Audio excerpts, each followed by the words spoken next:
बिना किसी भूमिका के मैं सीधा उनको आमंत्रित करूंगा। मदनी स्वामी जी और हमारे चलिए हम लोग कमर सीधी करें, दोनों हाथ गोदी में। आज एक बड़ा ही शुभ अवसर है कि हम लोग सब लोग एक साथ बैठे हुए हैं उमंग से। मन में उमंग है, मन में जोश है, मन में जुनून है, हिम्मत है, लगन है, साहस है, उत्साह है।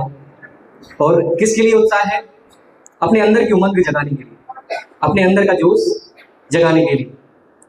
और वो उमंग, वो उत्साह, वो जोश कैसे जगेगा? उसके लिए जरूरत होगी हमें आत्मविश्वास की। हमारी संस्कृति रही है, हमारी परंपरा रही है कि हम अपनी चेतना, अपनी बुद्धि को एकाग्र करते हुए, अपनी मनोभूमि को संतुलित करते हुए, अपने विचारों को, अपने हृदय को, अपने अंतःकरण को, अपनी चेतना को एकाग्र करने के लिए कमर सीधी करें। कोई भी शुभ कार्य करने के पहले हम लोग पूजा करते हैं, ध्यान करते हैं, आराधन करते हैं। हम भगवान को याद करते हैं, ईश्वर को याद करते हैं, प्रकृति को याद करते हैं, माँ सरस्वती को याद करते हैं। तो एक बुद्धि का मंत्र, महामंत्र गायत्री मंत्र हम लोग साथ में बोलेंगे। कमर सीधी, दोनों हाथ गोदी में, हमारे साथ सचवर।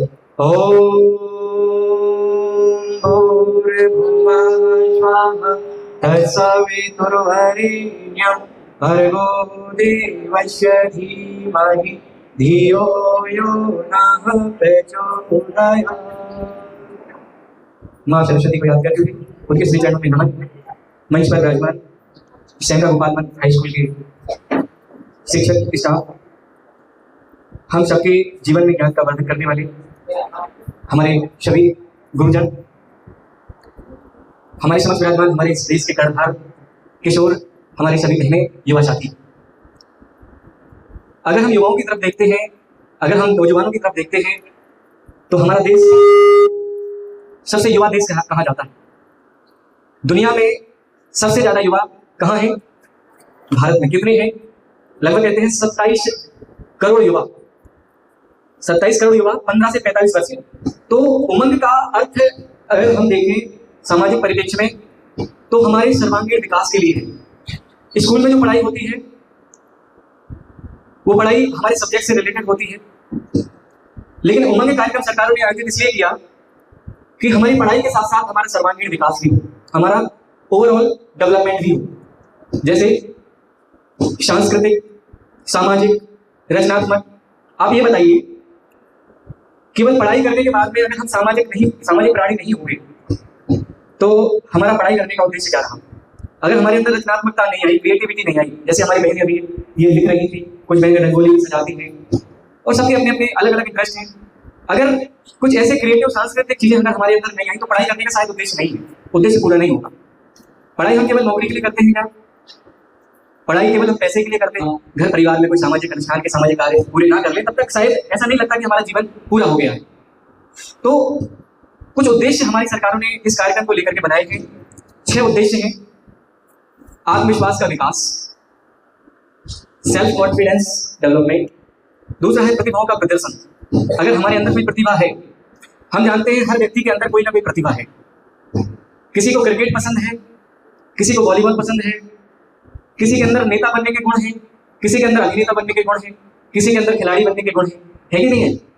हर व्यक्ति के अंदर कुछ अलग अलग प्रतिभाओं से भरा हुआ व्यक्तित्व है। तो उन प्रतिभाओं को जगाना, उनका प्रदर्शन करना। टीम वर्क, नेतृत्व की क्षमता, लीडरशिप क्वालिटी। जैसे स्कूल में एक क्लास टीचर होता है, प्रिंसिपल होता है। क्यों होता है? प्रिंसिपल क्यों होते हैं? क्योंकि हमें उनको टीम को, पूरी स्कूल को लेकर के चलना है, टीम को, स्कूल को लीड करना है। क्लास में मॉनिटर होता है, किस लिए होता है? क्योंकि वह हमारी क्लास का नेतृत्व करने वाला होता है। क्लास रिप्रेजेंटेटिव CR होता है। तो ये गुण, ये प्रॉपर्टीज डेवलपमेंट करना। अगर मान लीजिए आप यहाँ से निकलेंगे, कोई अधिकारी बनेंगे, अगर आपके अंदर, हमारे अंदर नेतृत्व की क्षमता नहीं होगी, लीडरशिप स्किल नहीं होगी, तो क्या हम नेतृत्व कर पाएंगे? शायद नहीं कर पाएंगे।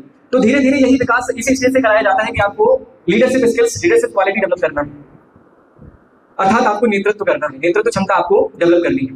फिर आता है संस्कृति का संरक्षण।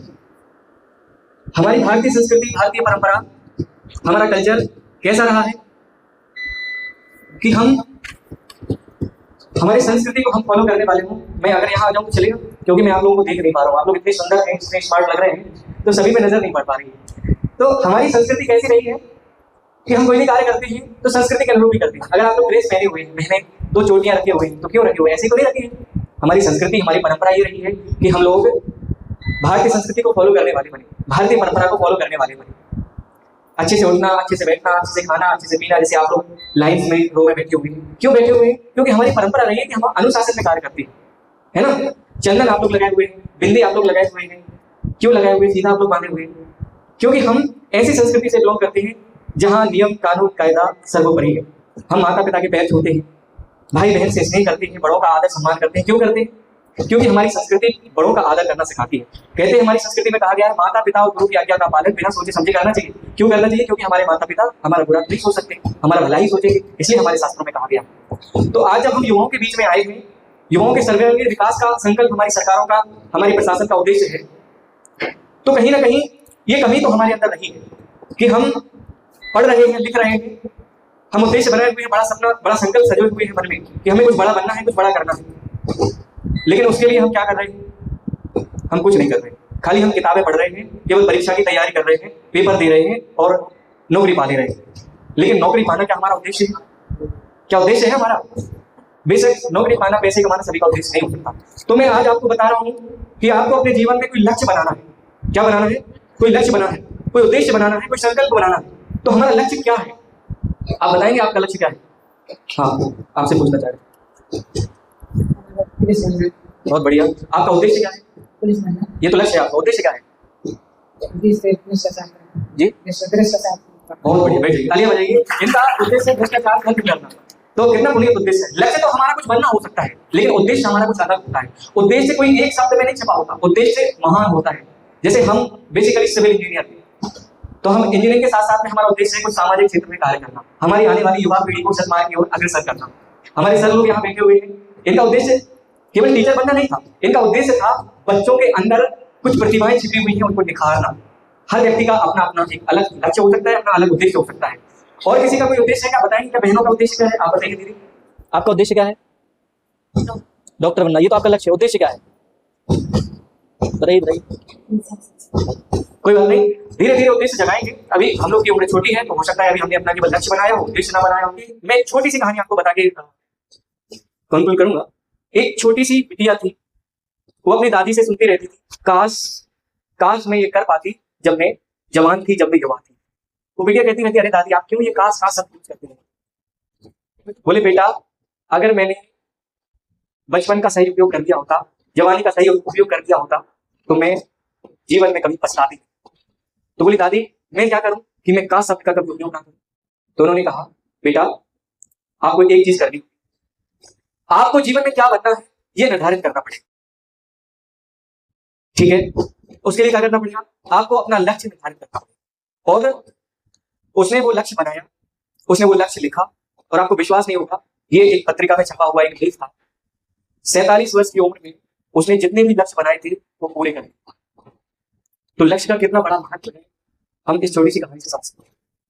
अमेरिका की एक यूनिवर्सिटी थी, उसने एक शोध किया, अपने स्कूल के, अपने कॉलेज के फाइनल ईयर के सारे स्टूडेंट से परीक्षा में एक प्रश्न पूछा कि क्या आपने अपने जीवन में कोई लक्ष्य निर्धारित किया है? उसमें 90% स्टूडेंट्स ने कहा था नहीं, हमने अपने जीवन में कोई भी लक्ष्य नहीं बनाया। केवल 10% विद्यार्थियों ने कहा था कि हमने अपने जीवन में एक लक्ष्य बनाया है। फिर दूसरा प्रश्न पूछा गया कि क्या आपने उस लक्ष्य को लिखा है? क्या आपने उस लक्ष्य को लिखा है? तो जिन 10% विद्यार्थियों ने कहा था कि हाँ हमने जीवन में लक्ष्य बनाया, उनमें से केवल 4% लोगों ने कहा कि हाँ हमने अपने जीवन में लक्ष्य को लिखा भी है। बस ये 2 प्रश्न पूछे गए। फिर इसके बाद में 20 साल बाद पता लगाया गया उस बैच के स्टूडेंट से, जो फाइनल ईयर स्टूडेंट, शायद 1967-68 की बात है, मुझे एग्जैक्ट याद नहीं कौन सा।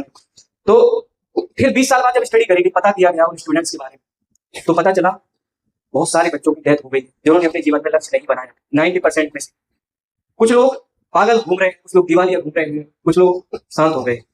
लेकिन जिन 10% लोगों ने, 10% स्टूडेंट्स ने कहा था कि हमने अपने जीवन में कोई लक्ष्य बनाया, वो अन्य 90% लोगों की तुलना में अच्छे लेवल में थे। कोई नौकरी कर रहा था, कोई बड़े बड़े पदों पे था, कुल मिलाकर के जीवन में सक्सेस थी। लेकिन जिन 4% लोगों ने वो उत्तर लिखा था कि हाँ हमने अपने जीवन में लक्ष्य को लिखा है, वो बड़े बड़े पदों पर विद्यमान, कोई कॉर्पोरेट फील्ड में था, कोई बड़ा बिजनेसमैन था, कोई बहुत बड़ा अधिकारी था। तो ये रियल फैक्ट है ये अनुसंधान है, ये शोध है, ये हमने करना है, रिसर्च है। एक रीजनल पत्रिका में ये छपा हुआ, मैंने इसको पढ़ा था। तो आप देख लीजिए कि लक्ष्य निर्धारित करना और लक्ष्य को लिखना कितना महत्वपूर्ण है। आप जिस क्लास में हैं, अगर आपने आज अपने लक्ष्य को बना लिया, लिख लिया, तो ये गारंटी मान के चलिए कि आपको वो जो सोच रहे हैं वो बन जाएगा। कहते हैं इंसान जो कुछ सोच लेता है वो बन जाता है। सोचने से आधा कार्य पूरा हो जाता है, फिर आधा कार्य करने की जरूरत पड़ती है।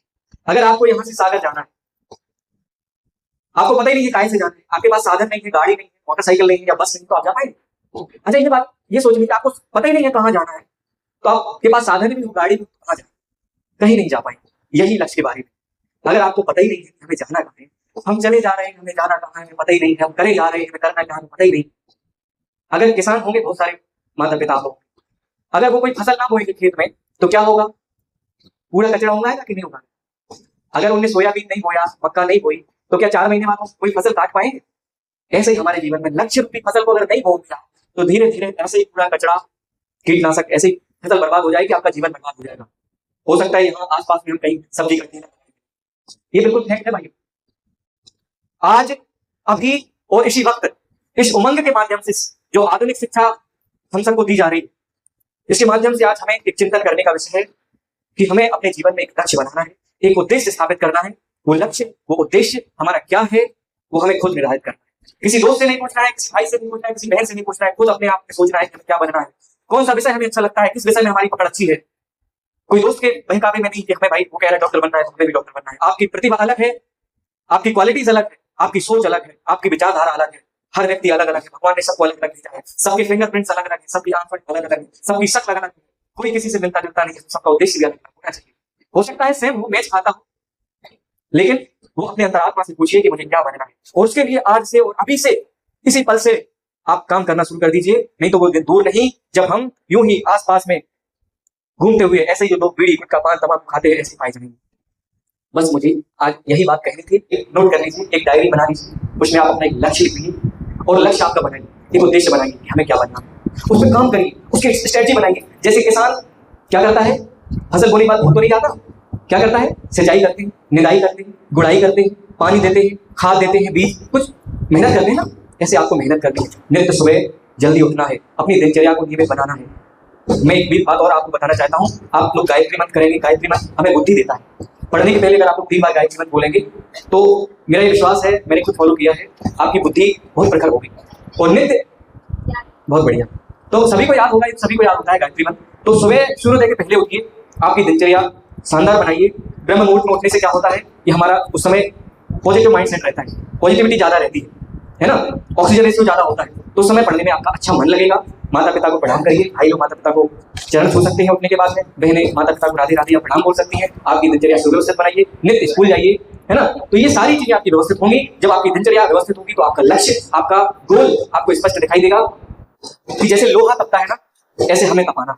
लोहा जितना तपता है उतनी ही ताकत बढ़ता है, सोने को जितनी धार लगे वह उतना खूब चमकता है, मिट्टी का बर्तन पकता है तब वह खूब खनकता है। सूरज जैसा बनना है तो सूरज जैसा जलना होगा, सूरज जैसा बनना है तो सूरज जैसा जलना होगा, नदियों का आदर पाना है तो पर्वत छोड़ निकलना होगा। हम उस आदम के बेटे हैं। किसके बेटे हैं? हम आदि मानव से बढ़कर के आए हैं ना। पहले हमारी पूंछ होती थी, सींग होते थे, धीरे धीरे हमारा विकास हुआ, हम आज परिष्कृत होकर के इतने बढ़िया शानदार कपड़े और मनो विकास करके यहाँ बैठे हुए हैं। हम उस आदम के बेटे हैं जो सोचे मार्ग सरल होगा, थोड़ा ज्यादा वक्त लगेगा पर संघर्ष जरूर सफल होगा। हर एक संकट का हल होगा वो आज नहीं तो कल होगा, हर एक संकट का हल होगा वो आज नहीं तो कल होगा। आप सभी को धन्यवाद, जय हिंद। बहुत बहुत धन्यवाद। आप बैठिए। जैसा आपका नाम है श्री राम, तो नेक बदल नेता अनेक के गुण बिल्कुल पूर्ण रूप में आपके अंदर भरे हुए हैं, और आपका जो नाम है, नाम जुड़ा हुआ है, वो हमारे भगवान राम का प्रतीक है। आपको बहुत बहुत धन्यवाद हमारे बच्चों के